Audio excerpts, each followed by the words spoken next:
आखिरकार वो दलाल हमें मिल ही गया। सुनील सरकार नाम के इस दलाल के घर का गेट हर समय बंद रहता है, क्योंकि उसे पुलिस और जांच एजेंसी से गिरफ्तारी का डर लगा रहता है।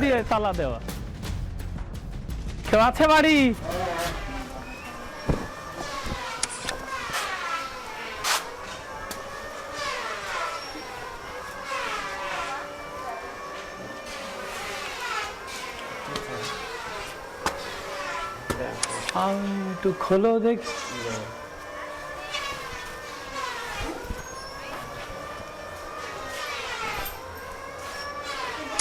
অন্ধকার কেন ঘরের মধ্যে?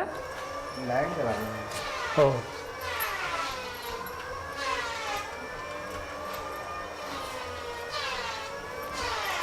তোমাদের ওই বাড়িতে গেছিলাম, ওই বাড়ি থেকে বললে এখানে বাড়ি করেছো না। আমাকে চিনতে পেরেছো তুমি? সাংবাদিক চঞ্চল, এবার চিনতে পেরেছো? বস্তি দাও, একটু বাইরে বের করে দিচ্ছ কেন? বলছি যে তুফান কাকাকে বলেছিলাম রস বিক্রি করে, ওই যে আখের রস বিক্রি করে, ও তোমাকে কিছু বলেছে? আসো ভেতরে আসো, একটু কথা বলি। লাইট জ্বালা, মশা নাকি খুব? এখনো তো কমপ্লিট হয়নি। বিষয়টা হচ্ছে, বলো, বিষয় হচ্ছে যে কাকার মেয়ে মুসলমানের সাথে পালিয়ে গেছে, সে তাকে আনা হয়েছে, মানে বাড়িতে এনেছে, এবার যেভাবে হোক নিয়ে আসতে হবে।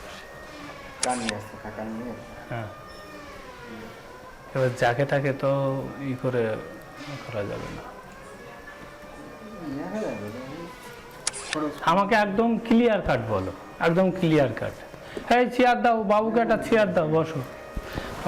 আমাকে ক্লিয়ার কাট বলো যে কিভাবে সম্ভব, কোথা দিয়ে আসবে, ঠিক আছে?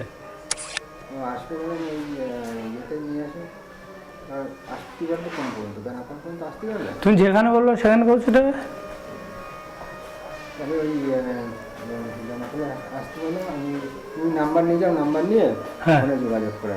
ফোনে এইসব কথা বলা যায় না, ফোনে এইসব কথা বলা যায় না, ওই জন্য তুমি আসলাম। লাইন কোন সাইডটা হবে আমি খোঁজ নিয়ে দেখি, সবদিক থেকে তো লাইন হচ্ছে না। যেদিকে লাইন হবে সেদিকে খোঁজ নিয়ে বলবো না, দেখা গেলো বেনাপোলে আসতে হতে পারে, আবার দেখা গেলো নাভারণ থেকে নিয়ে নিতে পারে।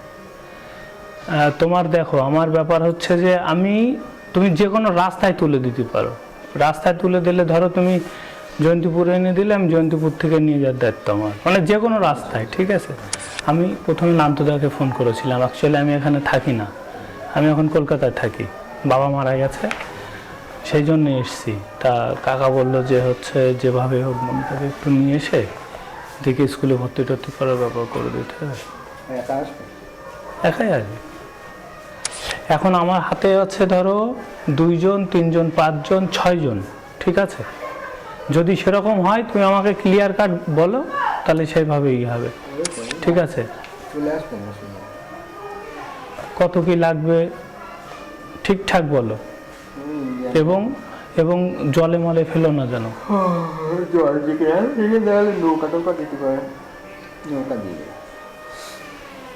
জলে টলে ডুবে যাবে সেরকম লাইন না, ডুবে যাওয়া না, মেয়ে মানুষ তো জলে সাঁতার ফাতার দিতে পারবে না, ই করতে পারবে না।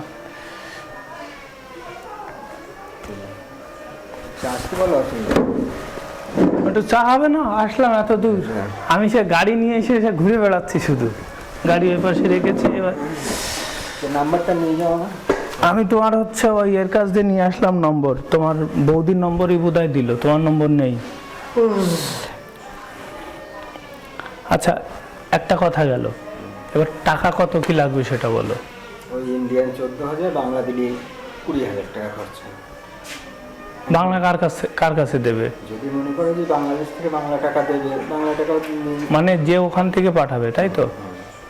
আচ্ছা, যদি মনে করে বাংলাদেশ থেকে দেবে তাহলে বাংলা 20,000 টাকা খরচা, আবার ইন্ডিয়ান দিলে 14,000 টাকা খরচা। 14,000 টাকা খরচা। মোটামুটি কোন টাইমটাই, মানে এখন লোকজন যা আসা যাওয়া করছে, সব দিনের বেলায় কোনো কাজ হচ্ছে না, যা হচ্ছে সন্ধ্যের পর। সন্ধ্যের পরে ওই বিকেলের দিকে ওইখানে বিকেলের দিকে দিয়ে দিল, বিকেলে দিল কি সকালে দিলে ওরা রেখে দেবে, আমার যে লোক আছে ওরা রেখে দেবে। এবার সন্ধ্যেবেলা পার করবে, ওই সন্ধ্যে পরে পার করে, এবার রাত্রি এসে পার হয়ে চলে আসে, এসে যেই ঘাটে ওঠে ওইখানেই রাখে, রাত্রিবেলা ওইখান থেকে ছাড়ে না। এবার সকালবেলা আমার কাছে বুঝতে পারে। এবার দুজন মুসলিম আছে তার মধ্যে, ঠিক আছে, সেটা ওই হচ্ছে যে আমাদেরটাও যদি করে দাও তাহলে একবারে হয়ে যায়। তো মুসলিম দুটো মেয়ে আছে, ঠিক আছে, সব কি একই খরচা পড়বে? একই খরচ। ইন্ডিয়ান 14,000 টাকা করে মোটামুটি তোমার। এদিকে তোমার কত দূর, ধরো আমি নেই বনগায় তুলে দেবো, বনগায় তুলে দেবে, তাই তো 14,000 টাকা করে। যে কয়জন আসবে সব ওই একই বনগা পর্যন্ত। এবার যদি বলে যে না বারাসাত হাবড়া দিয়ে আসতে হবে, তাহলে ওখানে খরচা বেশি লাগে। না না, ওসব নিয়ে চাপ নেই, ওসব নিয়ে চাপ নেই। আর হচ্ছে এমনি যারা ওই এখানে ভোটার কার্ড ফার্ড বানাচ্ছে এরকম ধরনের জানাশোনা আছে যে তুমি তো শোন, তুমি করবা কেন?